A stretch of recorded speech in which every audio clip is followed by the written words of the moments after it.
Well, good morning, everyone. Thank you for coming today. Oh, this mic is is hot. Thank you for coming today, as I said. Our event today, we will have the Minister of Agriculture and Forestry delivering an opening remarks, followed by the acting mayor of the regional municipality of Wood Buffalo. And then after that, we will have the time to have a Q&A with the media. And following the Q&A, we will have a brief tour of the facility. Now, I will ask Minister Collier to give an opening remarks, followed by the acting mayor, Phil Marr. Thank you, Renato, and good morning, everyone. And thank you for joining us.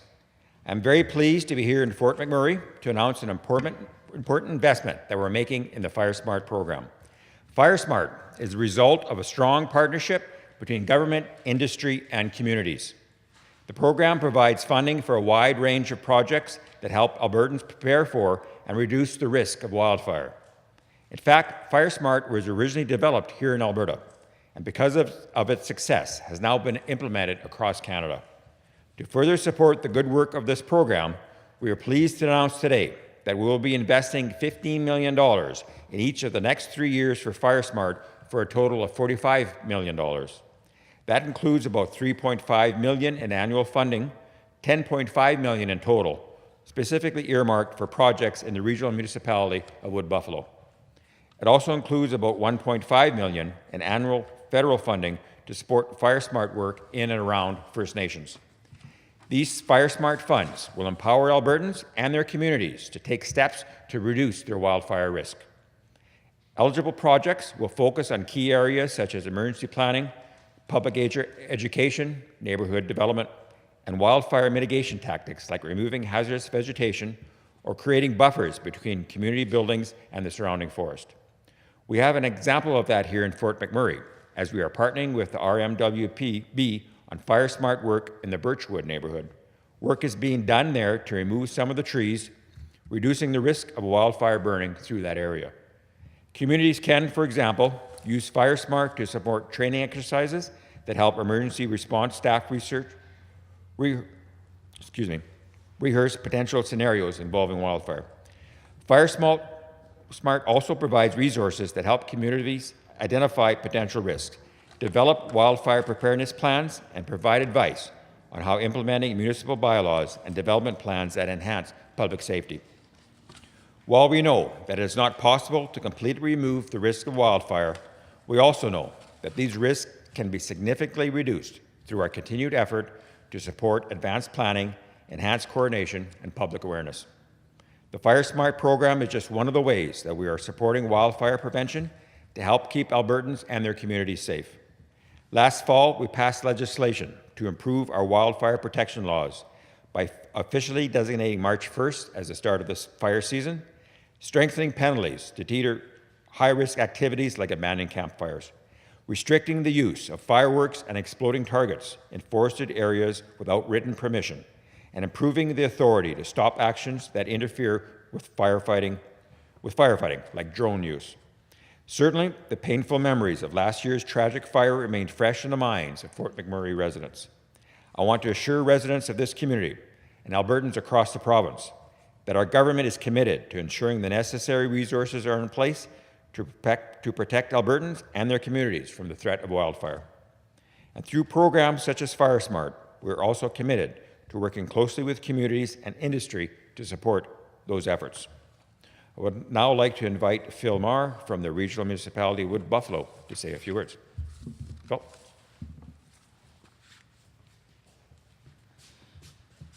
Thank you, Minister Collier, and just excited to be here. Matter of fact, I'm glad to actually get here because we got a bit lost coming in. And I'm amazed by these yellow shirts. Kimba says to say hi to you guys that remember her. She used to fight forest fire. And some of your shirts, like yours, sir, are much cleaner than the other shirts. And Kimba said, those are the guys that don't work very hard. No. So if you got a dirty shirt on, we know you work hard. But thank you for inviting us out today, and it's certainly exciting here to be here today, and just to find out some of the, like I didn't know that was a weigh scale, and just asking some people as they came in. So good morning to everyone, and on behalf of Mayor Blake and Council, I'm pleased to welcome you to the Regional Municipality of Wood Buffalo. Minister, we appreciate you taking your time to be here today, and especially with the delay that we had, and we appreciate your support for the FireSmart program. FireSmart is a science-based national fire mitigation program that we really appreciate. It has been adopted in communities across Canada with the goal of reducing the risk of wildfire in interface zones where the urban setting meets the environments prone to wildlife. Now, the minister mentioned Birchwood, and I have an affiliation with Birchwood Trails. I ski on those trails, and I like skiing on all those trails. This winter, we couldn't because of the wildfire, the FireSmart program. All of our upper trails were closed. And we understood. The club, our Ptarmigan Nordic Ski Club understood, and we actually dropped from 450 members to just over 250 members because some people can only ski on those flat trails, but we did have the trails down below to ski on. And of course, boreal woods are full of fire-starting material, so we really appreciate the efforts at the FireSmart program. We know that it was going to make it better. We just had to sacrifice a year for them to allow them to work in the upper trails and to make it safer for those houses that are close to the trails. Here in the Regional Municipality of Wood Buffalo, for many years, we have been big proponents of the FireSmart program. In fact, back in 2000, that council, and that's what they put down in my reading notes, I was part of that council, Minister, that created what we now call the Regional FireSmart Committee, and that was from the Urban Interface Committee. Since 2004, we have successfully treated 250 hectares. Now, I don't have a clue how big that is, but I know it's big. 250 hectares of interface areas in our community. In the aftermath of the Horse River wildfire, we have continued to focus on the FireSmart efforts with the intent of developing a multi-year FireSmart plan. This 5-year plan would not only mitigate the risk of fire, but protect lives and property and the environment. Our FireSmart achievements are based on the contributions of a number of partners, including residents, schools, FireSmart Canada, Canadian Red Cross, and of course the government Alberta. And I have to mention there are outdoor clubs, etc., like our Ptarmigan Nordic Ski Club that are part of that as well, that very much support it. The funds announced today will help support our continued fire mitigation work. Above all, these funds will contribute to our ultimate goal of keeping our community safe. Once again, Minister, we thank you for being here today and apologize for the delay. We look forward to continuing to work closely with the Government of Alberta, collaborating on a successful recovery for our community from last year's wildfires and any that will come up in the future. So thank you very much for everyone being here today, and thank you for finding this place. Thank you. Thank you so much, Acting Mayor Philmore. So now we will open the floor for questions. So if you wanted to ask a question to the minister, please address the minister, or if you wanted to ask a question to the Acting Mayor, please do so. It's open. So I just have a question for the minister. Well, considering how mild this winter was, are there going to be more assets in the Wood Buffalo, more forestry assets in the region for Wood Buffalo's fire season? I'm just curious about what equipment and personnel changes are different this year compared to last.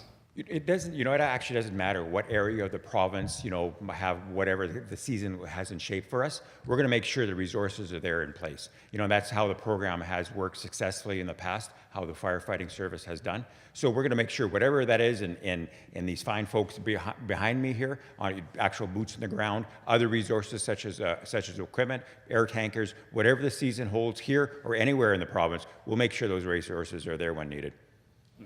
I'm just curious, though, is the forestry team locally, is it larger compared to last year, though? It's where it needs to be, right? We have, every year there's a little bit of recruitment needs to be going on. Last fall, I introduced and was passed the Forest and Prairie Protection Act, which allowed, among other things, officially moved up the start of the fire season from April 1st to March 1st. So that gives them an extra month to make sure that they can recruit, get the people behind me here are up to speed, make sure they have the right people they need, and making sure that the equipment and everything is ready as well. So yeah, I'm very confident that the people that we have here are going to be able to do the job. So is Fort McMurray, Minister, getting the bulk of the funding for FireSmart? How does the funding distribute to the other communities? There, Fort McMurray is going to have an opportunity now to use a lot of this funding. I believe I said 10.5 over 3 years for Fort McMurray to do a lot of this work, and we were able to quadruple the overall budget in FireSmart, which would help all the communities in Alberta. I'm hoping that this year those communities are going to take a keen interest in improving their own FireSmart programs after seeing what the tragedy that Fort McMurray went through last year. Even Fort McMurray had done a lot of good FireSmart protection, when the province would obviously encourage that. But the event last year was an extremely severe event, but we're looking for other communities across the province to take advantage of this, and they will. Has the rest of the funding been allocated, or do communities have to apply for it? Communities will have to apply for it. It is, again, I encourage those communities to do so, but it's going to be up to communities what they want, where they want to apply it, and within their neighborhoods. It's going to be by community by community. This is a question for the minister. The review being done on the provincial government on how they handled the wildfire, has that been finished? And if so, when can we see the results of that? Yeah, good question. Yeah, we have. I've seen the draft report. The final report hopefully will be later this spring, maybe early summer, when we see that. But in that report, it's good to have a report. We had a report done for last year, one for 2015 as well. Whatever we can learn from that to take whatever nuggets of knowledge we can learn from that report and apply it to make our systems that much better. I'm very confident in the people that we have in the fire service, wildfire fighting service, the entire forest service. But if there's anything we can learn from that to gain that to prevent another Fort McMurray, we're that much better off, right? I know it's a draft report, but are you able to mention what conclusions or findings that you know for sure will be in the final report? No, I can't do that at this time, but thank you. I'm really looking forward to that final report. Yeah. Can you tell us which report it is? Because we're hearing that there are several reports that are going to be done on the Fort McMurray wildfire. Is it just Alberta Forestry's report? Is it? That's the one I have overseen of. So that's the only one we have commissioned. Perhaps there's other bodies commissioned reports, but I don't know of that. And can you tell us the scope of this report? I mean, you can't tell us what's inside, but just how far does it go? And is this a routine report that's always done? Not necessarily routine. It was I asked for this report, knowing that what happened here, what we can learn. So yeah, from everything from what could we learn from prevention, detection to firefighting. I was very confident the work that was done. But if there's anything we can learn, we should apply. Same thing was done with the Slave Lake fire. We've implemented a lot of recommendations from the Slave Lake fire as well, the flat top complex that fire was called, to what we can learn from there. And we've implemented some of those, including the changing of the legislation was one of the recommendations. Just a question to clarify from my part, the $10.5 million going to Fort McMurray, is that going to be just like one lump sum that I can get right now, or is it going to be kind of divided over the next 3 years for the minister? Yeah, it'll be divided over the next 3 years. Yeah. Anybody else? Okay, well, thank you so much for coming today. I think that ends the formal portion of our event, and we will have opportunity to have photographs with the acting mayor and the minister and the staff. Thank you, Robert.